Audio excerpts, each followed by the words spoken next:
This channel does not promote any violence, harmful, or illegal activities. All content provided by this channel is meant for an educational and information purpose only. একাত্তরের যুদ্ধে বাংলা পাকিস্তানকে যারা সমর্থন জানিয়েছিল তারা ঠিক ছিল। বৈষম্য বিরোধী ছাত্র আন্দোলনের অন্যতম নেতা হাসনাত আব্দুল্লাহ এমনটাই মন্তব্য করেন এবং তাকে পাল্টা বিধলেন তাসলিমা নাসরিন। দেখাবো সেই ছবি।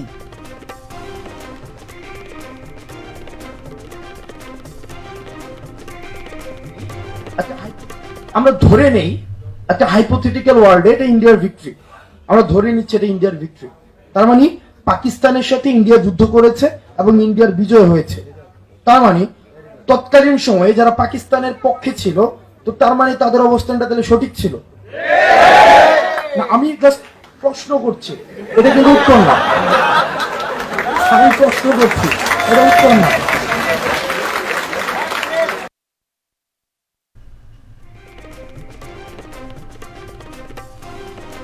একাত্তরের যুদ্ধে পাকিস্তানের হয়ে যারা সমর্থন করেছিল তারা ঠিক, বললেন বৈষম্য বিরোধী ছাত্র নেতা হাসনাত আব্দুল্লাহ। এ বিষয় নিয়ে আমরা বিস্তারিতভাবে কথা বলবো। নিউজ রুম থেকে রয়েছে আমাদের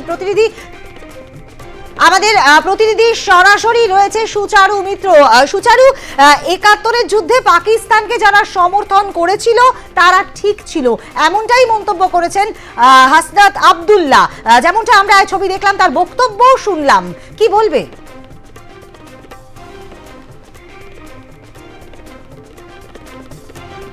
দেখো, হাসনাত আব্দুল্লাহও যিনি বৈষম্য বিরোধী আন্দোলনের নেতা, তার এই মন্তব্য এটা আবারও স্পষ্ট করে দিল যে বাংলাদেশে ভারত বিরোধী বা ভারত বিদ্বেষী স্লোগান চলবে। এবং একাত্তরের মুক্তিযুদ্ধের ইতিহাসকে না জেনেই যেভাবে হাসনাত আব্দুল্লাহ বললেন যে সেই সময় পাকিস্তানকে সমর্থন করা ঠিক ছিল, ফলে এই বিষয়টাকে কিন্তু অনেকেই ভালো চোখে দেখছেন না। বিশিষ্ট লেখিকা তাসলিমা নাসরিন তাই সোশ্যাল মিডিয়ায় পোস্ট করে বললেন যে এই রাজাকারের বাচ্চাকে কেউ একজন অন্তত মুক্তিযুদ্ধের ইতিহাস সম্বলিত বইটা পড়ে সে জানুক যে মুক্তিযুদ্ধের ইতিহাস কি ছিল। ভারতীয় সেনাবাহিনী স্যাক্রিফাইস করেছিল, ৩৫০০ সৈন্য মারা গিয়েছিল, প্রচুর সৈন্য আহত হয়েছিল। পাকিস্তান সেনা ভারতীয় সেনাবাহিনীর কাছে আত্মসমর্পণ করেছিল। সেই ইতিহাস আজকে এই সময় আবর্তে ভুলে যাচ্ছে বাংলাদেশ। এবং এই সময়ে বৈষম্য বিরোধী আন্দোলন করছে যে ছাত্র নেতারা, তারা জানেই না যে বাংলাদেশের কতটা পরম বন্ধু ভারতবর্ষ। এই কথাটা আরও একবার তাসলিমা নাসরিন মনে করিয়ে দিলেন। কিন্তু এ কথা তো ভুললে চলবে না, যেখানে সে দেশের অন্তর্বর্তী সরকারের প্রধান উপদেষ্টা ডক্টর ইউনূস তিনি নিজেই মানছেন না ভারতের অবদান, যে তাদের স্বাধীনতা পেতে ভারতের কতটা অবদান রয়েছে সেই অবদান স্বীকারই করছেন না। সেখানে বৈষম্য বিরোধী ছাত্র আন্দোলনের নেতা হাসনাত আব্দুল্লাহর মতো একটা বাচ্চা ছেলে এ কথা যে বলবে খুব পরিষ্কার। এবং এমন একটা প্রেক্ষাপট বারবার তৈরি করা হচ্ছে যেন ভারত ছাড়া সব কিছু হয়ে যাবে।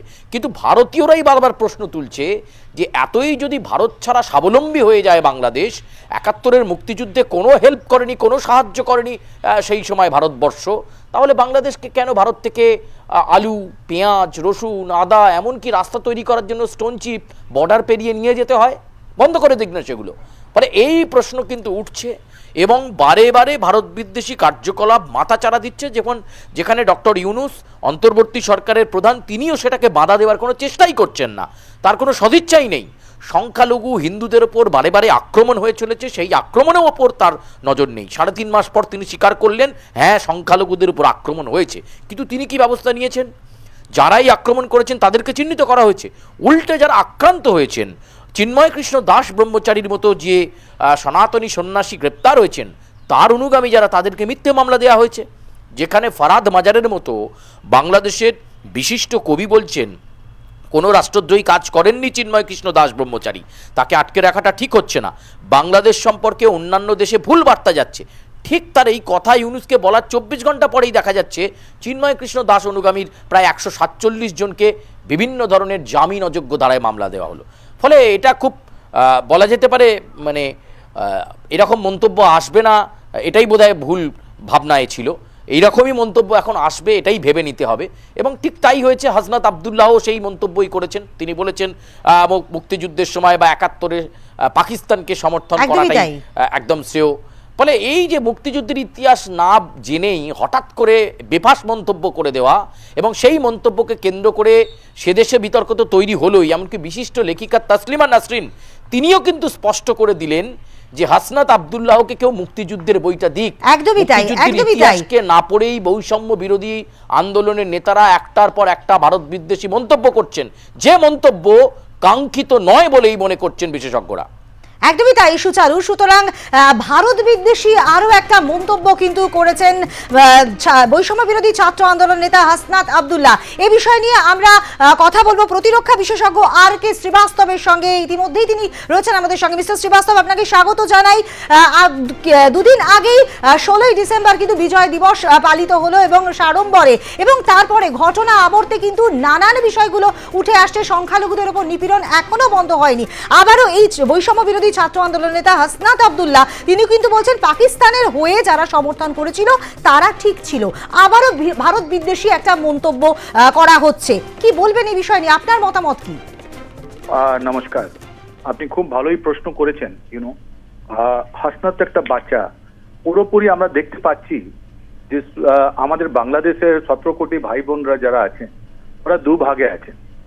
মেজরিটি যেটা আছে 60% যে আমাদের বাংলাদেশের ভাই বোনরা আছেন ওরা কিন্তু ফর মুক্তিযোদ্ধা, ওরা ফর ওরা সেলিব্রেট করতে চায়, ওরা পালন করতে চায়, ওরা ভালো কথা বলে। কেন? ওরা ওদের এই পরিবারের লোক যারা মুক্তিযোদ্ধা ছিলেন আর ওদের নিয়ে একটা প্রবলেম হলো। তো what to do with the 40% people? এই 40% পিপুলের মধ্যে লোকের মধ্যে কারা আছেন আমাদের বাংলাদেশে? এরা আছেন যারা মুক্তিযুদ্ধে পার্টিসিপেট করেননি, যার মধ্যে ডক্টর ইউনূস প্রথম। উনি তো মুক্তিযুদ্ধের টাইমে না ভারতের ক্যাম্পে ছিলেন, না উনি বাংলাদেশে ছিলেন, না ইস্ট পাকিস্তান বা ওয়েস্ট পাকিস্তানে ছিলেন। উনি ভালোই তো বাইরে ছিলেন উনি। তো ওনার মনে একটা আছে, ক্ষোভ আছে, ওনার মধ্যে একটা লজ্জা আছে কি আমি কি করে এটা জাস্টিফাই করবো। তাই জন্য উনি দ্বিতীয় ইন্ডিপেন্ডেন্স মুভমেন্ট বলছেন, রিসেট বাটন এসব বলছেন। আর এই ছেলেগুলো কারা? এই ছেলেগুলোর মনে রাখবেন ও সময় 1970-71-এ জামাত ইসলাম আর ওর সঙ্গে অনেকগুলো যারা পাকিস্তান ফেভারিট যেটা পার্টিগুলো ছিল ওরা তো পার্টিসিপেট করেছিল, কিন্তু বঙ্গবন্ধু মুজিবুর রহমান ওদেরকে কোনো পানিশমেন্ট দেননি, রাইট?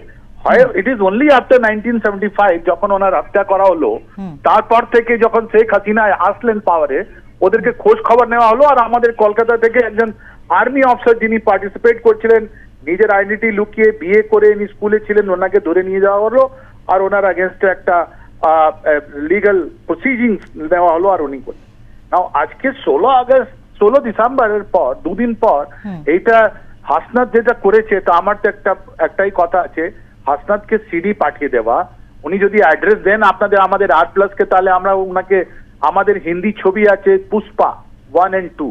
পুষ্পা 1 and 2 তে একটা ভেরি ফেমাস ডায়লগ আছে, ঝুঁকেগা नहीं कटेगा। তো বাংলাদেশের 17 কোটি মানুষ যেটা আছেন ওরা কারো আগে কোনোদিন ঝোঁকেননি, ওরা কেটে গেছেন। 1952 সালে উনি যখন ভাষা আন্দোলন হয়েছিল ওদেরকে কেটে দেওয়া হলো, 1971-এ ওনাকে কেটে দেওয়া হলো। আবার 2024-এ যেটা এটা রাজাকার যেটা গভর্নমেন্ট পাকিস্তান বা অন্য একটা নীতি নিয়ে এসছে, ওরা খুব সন্ত্রাস চালা। যেটা আপনি কেন বলছেন শুধু আমাদের বাঙালি হিন্দু সঙ্গে সঙ্গে কতগুলো পুলিশ লোক মারা গেছে, কতগুলো পলিটিক্যাল অ্যাক্টিভিস্ট মারা গেছে। আপনি যদি ইলেকশন কমিশন অফ বাংলাদেশের যদি সাইট দেখেন, রেজিস্টার্ড পার্টি দেখেন, ওর মধ্যে তো 50 থেকে বেশি রেজিস্টার্ড পার্টি আছে, কিন্তু প্রফেসর উনি শুধু 17 না 18 খানা পার্টি নিয়ে কথা বলছেন। উনি 60% আমাদের 17 কোটি বাংলাদেশের মানুষ থেকে। একদমই তাই মিস্টার শ্রীবাস্তব। এবং এই যে মন্তব্য করেছেন হাসনাত আব্দুল্লাহ, তার কিন্তু পাল্টা মন্তব্য করেছেন তাসলিমা নাসরিন, তাকে একটা মুক্তিযুদ্ধের বই দিতে বলেছেন। ধন্যবাদ আপনাকে। আমরা আবারও যাব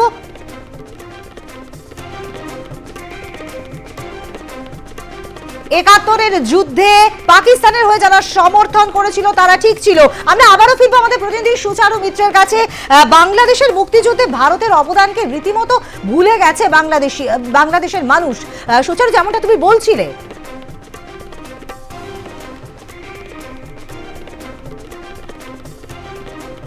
দেখো যে কথা বলছিলাম যে বাংলাদেশে এই যে ইতিহাস ভুলে যাওয়া বা বেইমানি করা, এটা নতুন কিছু নয়। এবং ডক্টর ইউনূস যখন অন্তর্বর্তী সরকারের প্রধান হিসাবে বসেছেন তারপর থেকেই ভারত বিদ্বেষী কার্যকলাপ মাথাচাড়া দিয়ে উঠেছে। বিএনপির মতো শক্তি তারা আগরতলা বর্ডারের কাছাকাছি গিয়ে ভারত বিদ্বেষী স্লোগান দিচ্ছে। আমার কথা হচ্ছে যদি বাংলাদেশ এতটাই স্বাবলম্বী হবে তাহলে ভারতের থেকে জিনিসপত্র নেওয়া, আবার সে দেশের বিদেশ সচিব যিনি রয়েছেন তিনি বলছেন যে ভারতই একমাত্র দেশ যেখান থেকে তারা বেশি বাণিজ্য করে, আগামীতেও সেই বাণিজ্য দরকার, সীমান্তে হেল্প করে, মানব পাচার রুখতে ভারতবর্ষ সাহায্য করে। তাহলে এত কথা বলবার পর দু দেশের সচিব পর্যায়ে বৈঠকের পর এখনো ভারত বিদ্বেষী কার্যকলাপ চলছে, মন্তব্য চলছে। সেখানে অন্তর্বর্তী সরকারের প্রধান উপদেষ্টা ডক্টর ইউনূসের কেন কোনো প্রতিক্রিয়া নেই? তিনি তো একটি সরকার চালাচ্ছেন, তিনি একজন উপদেষ্টা, প্রধান উপদেষ্টা, তা তিনি কেন স্টেপ নিচ্ছেন না বা এই ধরনের মন্তব্য থেকে বিরত থাকার জন্য কেন বলছেন না? এই হাসনাত আব্দুল্লাহর মতো বৈষম্য বিরোধী ছাত্র আন্দোলন নেতারা যে কোনো ইতিহাসই জানে না, আমার সন্দেহ আছে যাদের পড়াশোনাটা কি পর্যায়ে, সেই ইতিহাস না জেনেই একটার পর একটা মন্তব্য এবং মুক্তিযুদ্ধের ইতিহাসকে না জেনেই হঠাৎ করে একটা মন্তব্য করে দিয়ে গরম করে দেওয়া। একদমই তাই সুচারু, আপাতত ধন্যবাদ তোমাকে। একেবারে এই মুক্তিযুদ্ধের ইতিহাস না জেনে এই ধরনের বেফাস মন্তব্য করায় বাংলাদেশের ভাবমূর্তিও কিন্তু অনেকটাই ক্ষতিগ্রস্ত হচ্ছে এবং ভারতের অবদানকে রীতিমতো ভুলে যাচ্ছে এই সমস্ত বৈষম্য বিরোধী ছাত্র আন্দোলনের নেতারা।